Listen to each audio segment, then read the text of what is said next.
This is a psychological 3-card reading that is called The Echo and the Silence.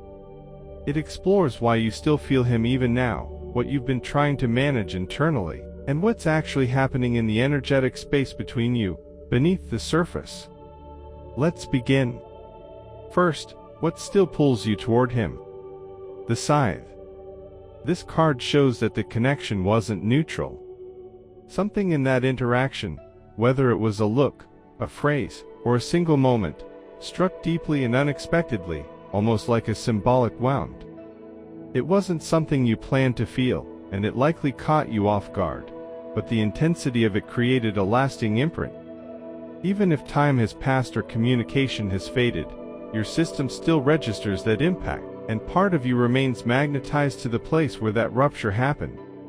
It's not just about attraction, it's about something unresolved, something that hit a nerve and awakened a layer of you that hadn't been touched in a long time. Now, what you're trying to silence or resolve? The child. This card suggests that there's a more vulnerable layer inside you that's still active, even if you try to keep it under control. You may be telling yourself that this wasn't serious, or that you should be over it by now, but part of you remains emotionally open, not NAVE, but raw. There's still curiosity, wonder, and maybe a longing for something to continue or to become clearer. You're not clinging to the past, but there's an emotional innocence in how you think about him that you might not share with others. It's something you carry quietly, like a hidden hope that hasn't fully faded. Finally, what vibrates between you now? The Sun. This is a card of clarity, presence, and undeniable energy. Even if no words are spoken, and even if you've been keeping your feelings contained, this card suggests that the connection still exists on a subtle but active level.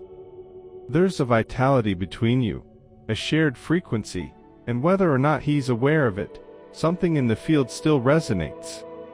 You might feel him randomly throughout the day, in thoughts, emotions, or dreams, and that's not coincidence. It reflects a kind of mutual awareness, even if nothing is acted upon. The Sun tells us that the connection hasn't gone dark, it's simply shifted form, operating beneath the silence but with just as much strength. So why do you still feel him? Because something in you was opened. Because part of you is still listening. And because the field between you still holds light, even when no one is speaking.